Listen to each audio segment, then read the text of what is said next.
All right, good morning, everybody. Today, we have the pleasure of working on this 2005 Ford GT. Obviously, very special, very expensive car. We all feel pretty honored to be basically recommended by the dealership that sold this vehicle. It's had a couple unsolved problems for a while. We do work for them on their classic cars. And they said, hey, would you take a look at this customer's car? It's had a couple persistent issues for about 15 years, haven't been able to fix it. Some of it is because of parts availability, and then some of it is because they were telling the owner they have to remove certain painted parts of this vehicle that are actually riveted on, and you would have to drill out those painted rivets and then remove the components, do the work, put it back together, and then a subsequent repaint in order to get all the rivets painted again. So after our initial diagnostics and just reading the manual for this thing, we determined we don't actually have to remove any painted parts. We've got to drop the fuel tank though. So I'll take you guys in and show you kind of underneath this car what we're looking at. Let me grab a flashlight for you. Probably better for your camera. Might help. So on this vehicle, you have a transmission tunnel, but all of your transmission is obviously back there. It's a transaxle, right? So your transmission tunnel on this vehicle is actually your fuel tank. So your fuel tank ends just to the front of the firewall, and then that's in line with your fuel filler neck right here in the passenger side front fender. So it ends right about here, and it looks actually a lot just like a transmission bell housing, and then it's just a big tube, and this is your access panel here. So they were under the impression that they might have to remove the fenders and stuff to get to it. That just isn't the case. That's not how the anatomy of this vehicle goes. So today we'll be removing all of this fun stuff here and dropping the tank and taking a look at the fuel sending unit and some of the wiring and components for it in there, and see if we can't figure out what's wrong with it. The fuel sending unit is a discontinued part, cannot be gotten. Doesn't matter if it's from Ford, doesn't matter, Ford Parts Giant. Nobody can really get these things. You've got to buy used from a crashed Ford GT. There are some available in that regard, but not really. So we're going to hope to pull this thing, figure out what it is, and then repair the unit itself. So it's a fairly simple unit, but there's not exactly diagrams for this vehicle. Very low production. There's only about 4,000 of these things were made. And so there isn't a ton of aftermarket support. We've got an EGR valve we've got to fix, and then a couple other things that came up on our code. But the main one is this. So we're going to pull it and try to figure it out, see what we can do for the customer. Basically, he wants to ensure that the resale value of this vehicle is proper and there's no check engine codes, anything like that. And so we're going to get this thing back to brand new for him. It involves a lot of little stuff, but nothing major, luckily, because this car is fairly difficult to work on, given the fact that there is no documentation really surrounding it. Yeah, there's no YouTube videos for it. Yeah, no YouTube mechanics allowed on this. Yeah. Phil has worked on a bunch of these. He's had, used to have a certification for it, for working on the Ford GTs, right? Mm-hmm. And so we're pretty blessed to have somebody that's got some experience with it, and that made us the shop that was kind of the right choice for this. But pretty interesting if you look around under here. Look at this, it's all textured, kind of like that golf ball thought, like a lot of people do the inside cylinder heads and all that stuff. But it's pretty neat. And then you can see the customer does drive it. I mean, he's got some owies under here, that's for sure, which is, always kind of nice. Customer drives it. Air dam's got some minor damage, and we were talking about this a little earlier, because when you look in the rear view mirror of this car, rear view? Yeah, you can't see nothing. You see about 75% of your rear view mirror is the supercharger, which is pretty freaking badass. But you're gonna back into things with this car, I'm guessing. this was 2005, not a whole lot, you know, Yeah. of sensors or anything on this car. It's basically a road legal race car, which everybody loves until you're trying to back into a tight parking spot at the mall or wherever you take it, and you literally cannot see anything. Maybe some rear backup sensors would have been cool. Yeah, but- these were his backup sensors. Yeah. Right here. Crunch. Yeah. Okay, I'm good.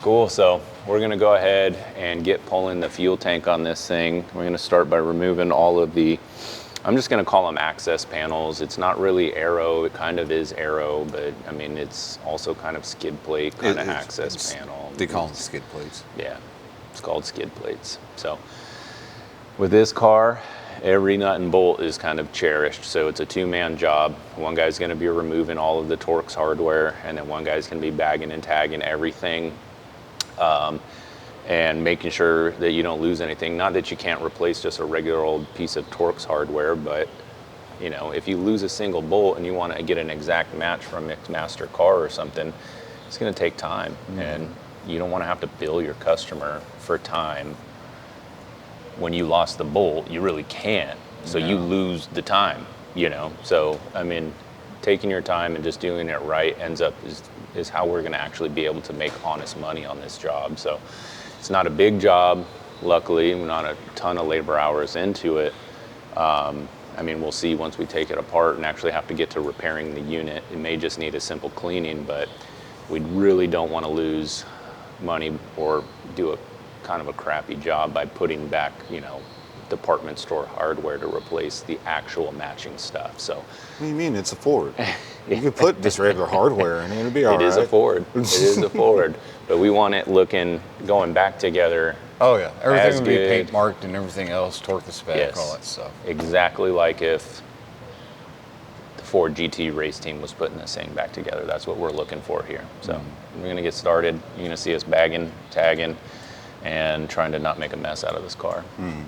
All right, so the process that I've always used when I'm taking apart a car, especially long-term projects, when I developed it in the military. I didn't develop it, never mind. But I came up with this when I was in the military, and I may not be able to work on my car for 4 to 6 months.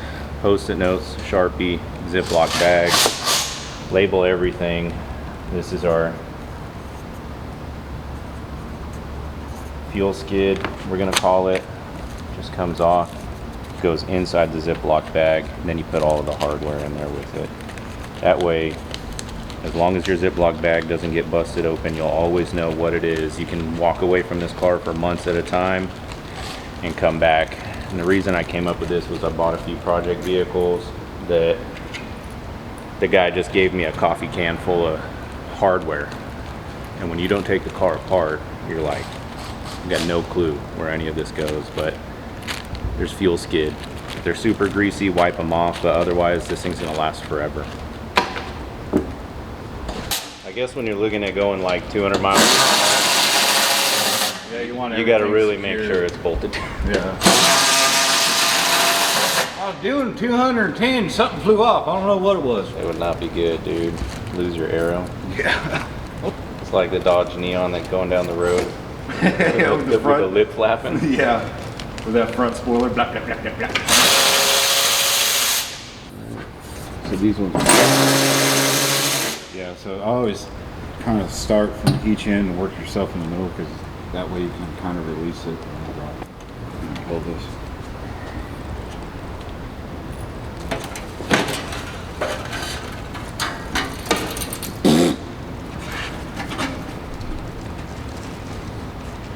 GT. Gran Turismo. All right, now you can see right here. There's your little gas tank. Goes all the way in the back. Goes up here. You are gonna have to drain the coolant in it. Coolant? Yep. Alright. So you got your coolant lines running here. So, yeah. So one's gonna be fuel line, one's gonna be coolant side. Yeah. Alright, so we're gonna have to drop this front skid as well. Yeah. And then drain the coolant, remove those lines, drop this thing out the center. Put it on your dome. Feels like we're gonna have to pop Yeah, we're gonna take that off. Ford, either 8 mil or 7 mil. Ford loves their 7 mils. Make you feel good when you build race cars at home and not everything's perfect. You got spray foam, insulation, hardware store P-clamps, riv nuts.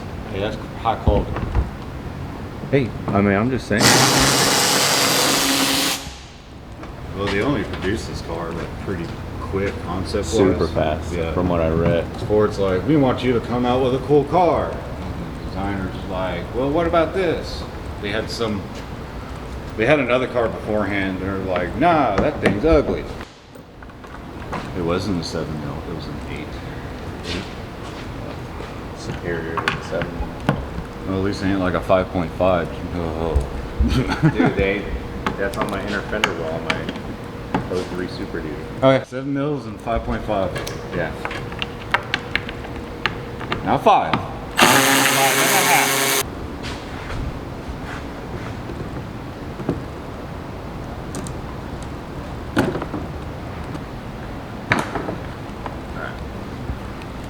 Here are some dead bugs. Got some critters in there. About the only thing similar to this car and your mom's Dodge Neon.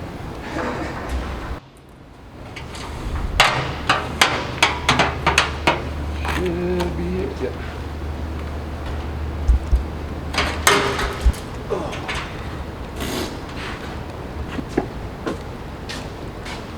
A lot of bolts on this bad boy. Yeah, so we're gonna have to pop this.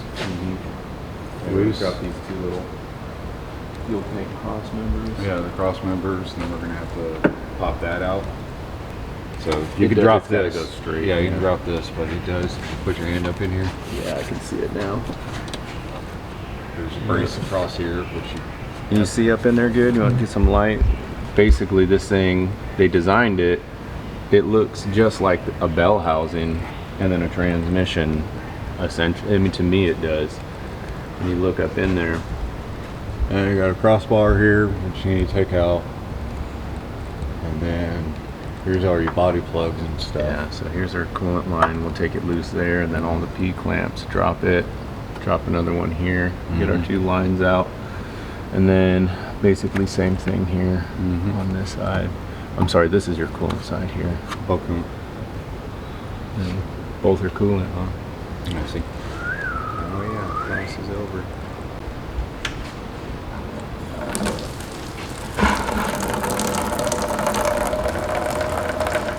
This one over here, I think it's gonna have the core support.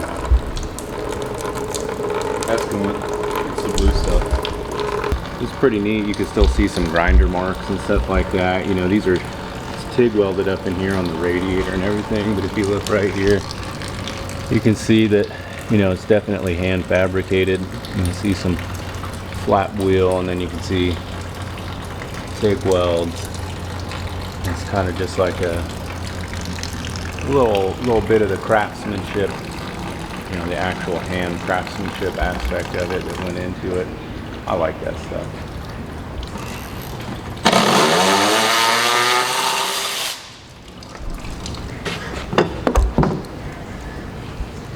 I'll be calling this the fuel tank cross member. It's got the monster hand. It's crushing. Yeah, hell yeah. That's how I want my mechanic.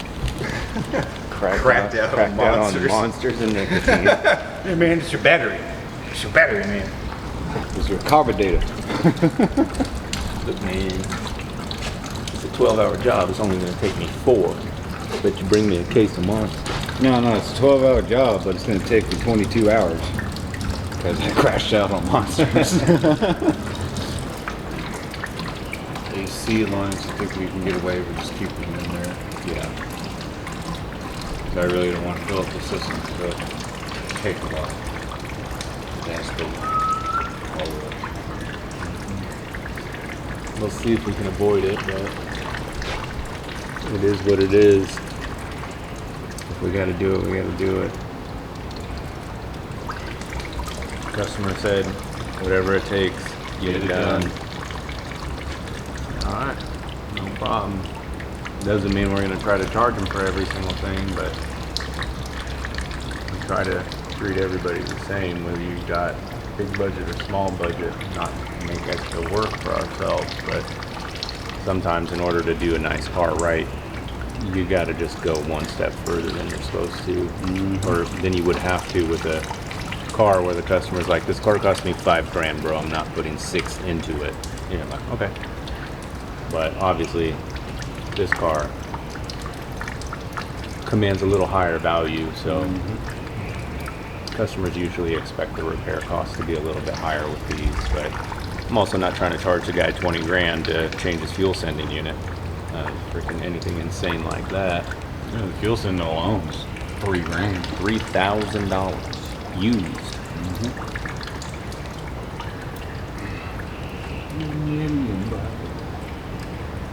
Part is discontinued, so we're probably going to end up trying to repair it if possible. It looks like a simple enough unit. There's rumors all over online whether or not it's some sort of like a LiDAR type thing or whatever, but from what we've seen, it's not. It looks like just a straightforward sending unit, but you know, the rumor mill is strong around these cars, and it comes from the owners who have never worked on the cars, and they'll try to tell you that there's all kinds of stuff, but it's actually not uncommon for the owners to convert to aftermarket gauges on these cars because they're known to have gauge issues after a while. But, you know, after 20 years, any early 2000s cars susceptible to gauge issues, regardless of how much you spent on it. They are odometer gauges, from what I've heard, Yeah, and you can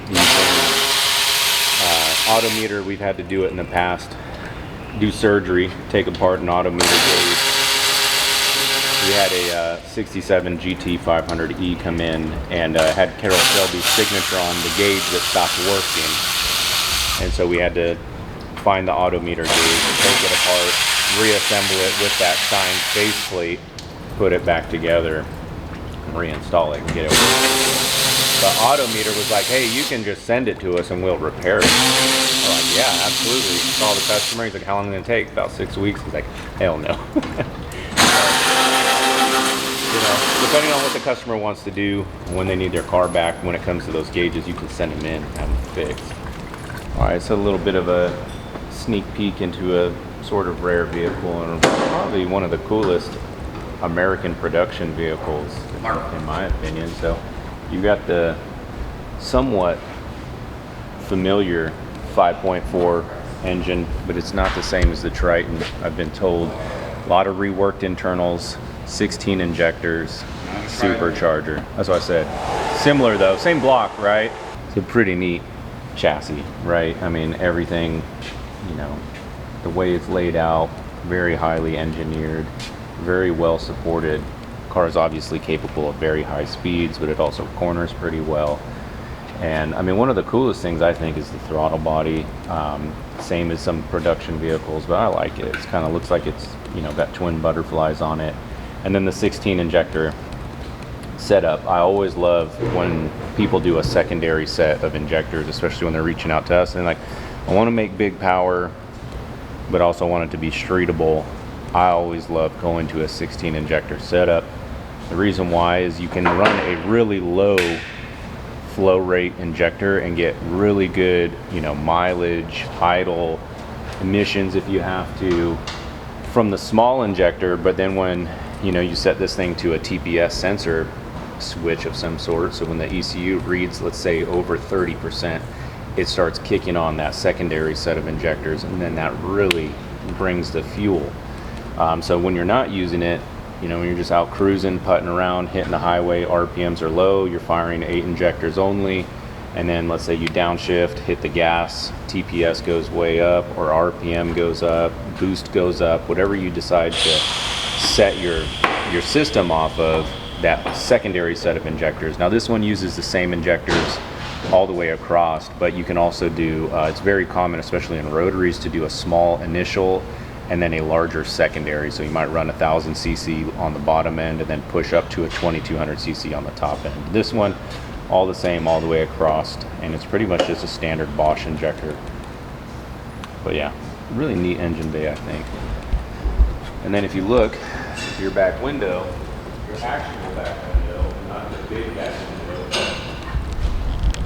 window, not this fairly decent size back window, but this back window, that's why you back into things with these cars. I mean, it's all supercharger. Okay, chat. We're asking ChatGPT. Why does Ford like to use 5.5 millimeter on certain early 2000s vehicles? Let's see, for a few reasons that boil down to manufacturing efficiency and modular design, not mechanic convenience. Yep. Electronics and small component mounting, ECM, PCM, fuse and relay boxes, HVAC control modules, dash components, interior plastics.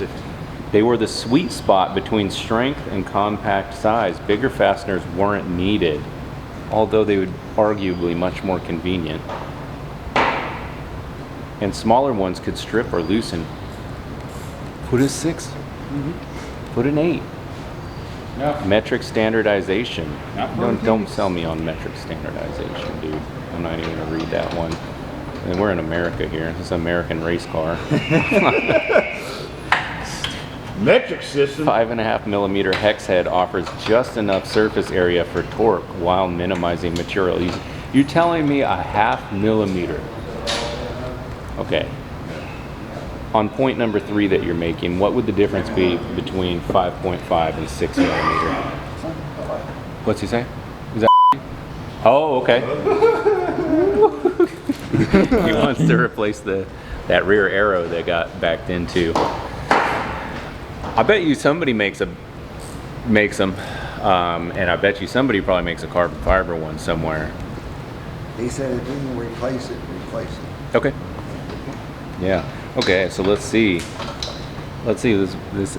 I think ChatGPT is working for Ford here because the difference between 5.5 millimeter and 6 millimeter fastener may seem small on paper, but in manufacturing and design, it can matter quite a bit.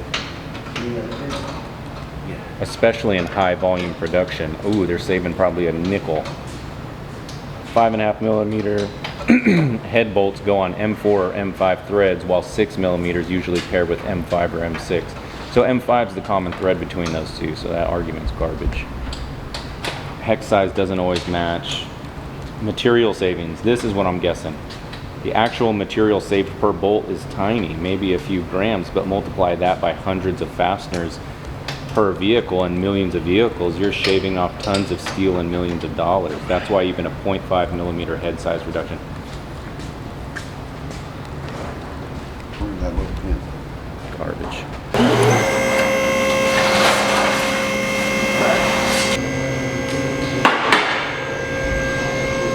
I mean, it's kind of interesting being under here and looking at it all because, you know, most of the like high-tech vehicles that we see that are kind of this caliber of performance are home or like race team built, but then you get under like a factory built and you would kind of, I guess I was expecting it to look different, but it just looks like something a high-end race team would build. I mean, there's not a lot of, there's no, aside from like the cast components, you know, this would probably be billet or fabricated. But I mean, they're using essentially an iso grid technique for weight savings. I mean, there's TIG welding and MIG welding depending on the locations. There's hand welding in some locations. There's machine welding in some locations.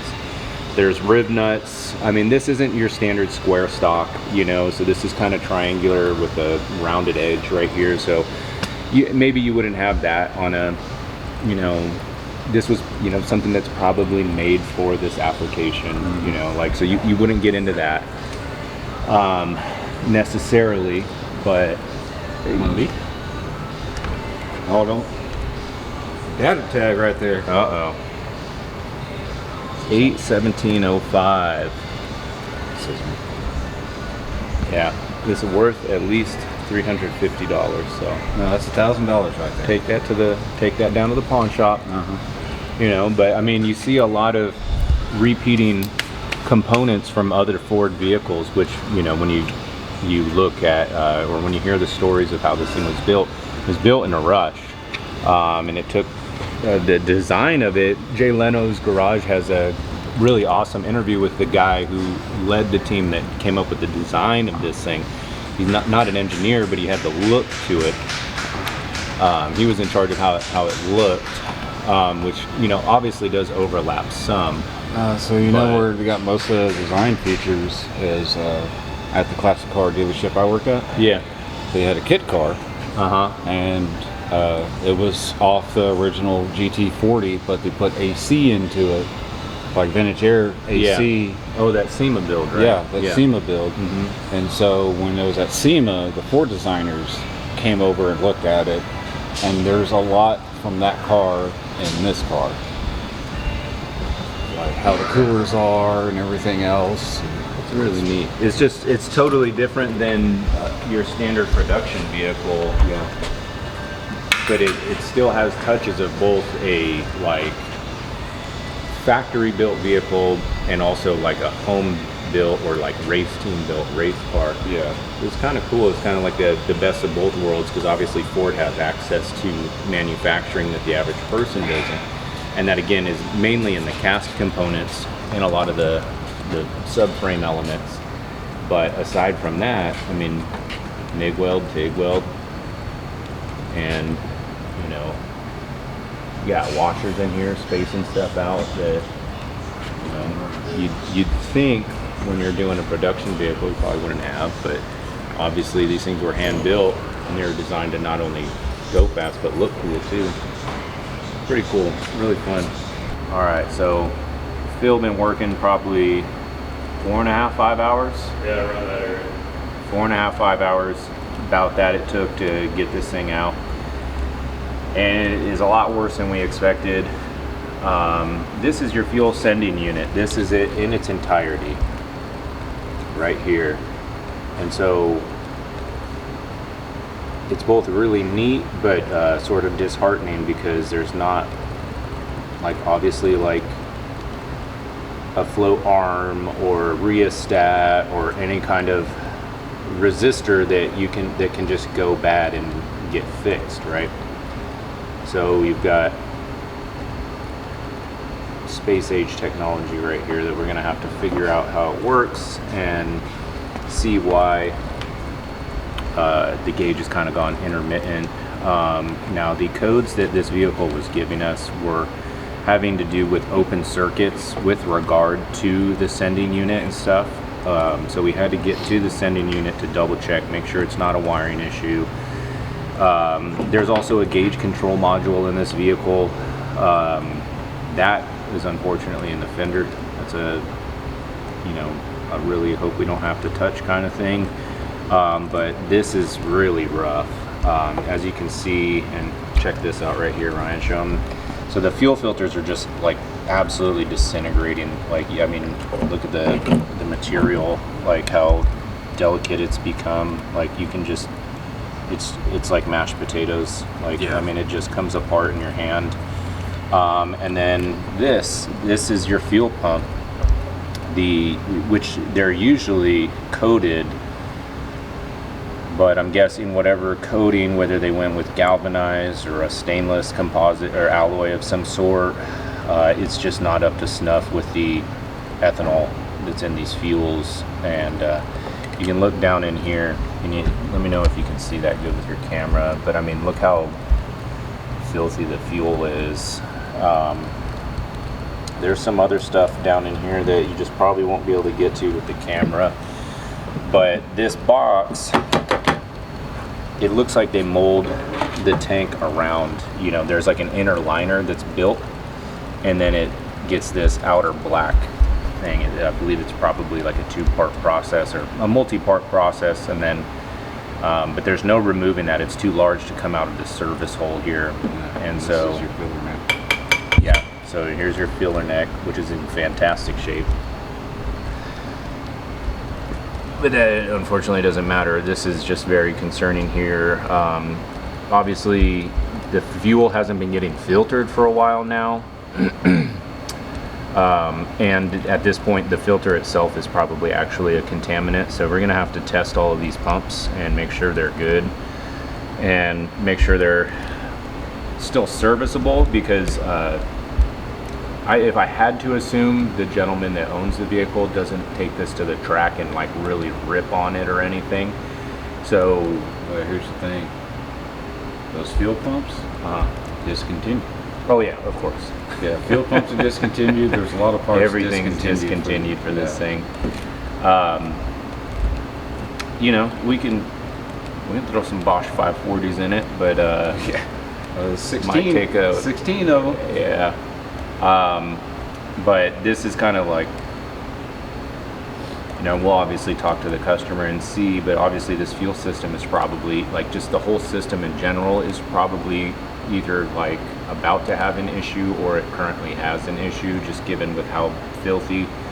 And, you know, I mean, just this alone, just the way this is disintegrating in here, and I mean, look at it, it just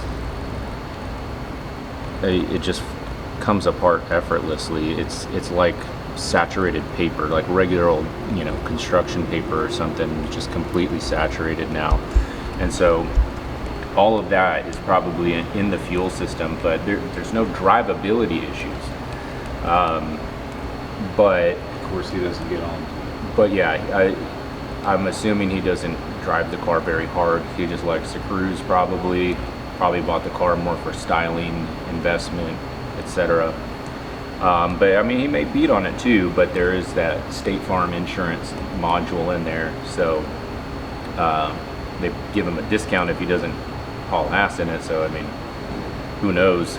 I would assume that, you know, the evidence points to where this thing doesn't get dogged hard, but with 16 injectors and 2 pumps, if you have a really reduced fuel system performance, you can probably get away. I mean, we didn't see any idle issues, low-end performance issues or anything. We didn't test drive the car, like, you know, anything like that beforehand. But yeah, there's a little update for you on how it's going. It's going to be a lot of cleaning to try to get this. We're going to have to drain this tank, probably hose it out a bunch, get a, you know, put a dryer on it, get all the water out of it, probably wash it multiple times. And we're gonna have to pull these pumps and try to see if there's a part number on them or something comparable. Either find something comparable or see if they're still serviceable, bench test them and make sure that they're putting out appropriate flow rates. And then if they are, clean them up, because there's no sense in putting a rusty piece of metal like that back in a freshly cleaned fuel system. It's just going to contaminate everything again. Yeah, so you can't just reinstall this thing, unfortunately. So we're gonna have to try to find a filter that'll work. It seems pretty straightforward. I mean, we can, any 80 micron filter or 100 micron filter will probably do. Sock filter, as long as it has the right inlet size that presses onto that, that's no big deal. But the rust, that's, yeah, the housing itself. Yeah, look at where Phil's just scraping with his fingernail. I mean, it's actually removing a measurable amount of material there. Yeah, so there we go. Took about, what do we think, 5.5 hours to get it out. This is why you run non-ethanol stuff in these cars. Non-ethanol. Yeah. Ethanol does that to everything. Yeah.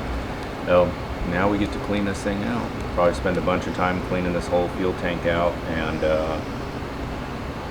getting everything right, testing all these pumps, making sure they're good, and then what we'll probably do is just test the fuel sending unit and clean it as best as we can. And then there may be a way for us to hook it up without putting the tank back in and see if we can at least get some kind of a reading, you know, when we hook the OBD2 scanner up, see what's good. Because if the sending unit's bad, it's about $3,000 for a used one from a crashed vehicle, which who knows what kind of shape that thing is in. The gas tank is $7,000. If we can find one, everything's out of stock. We're discontinuing. $7,000.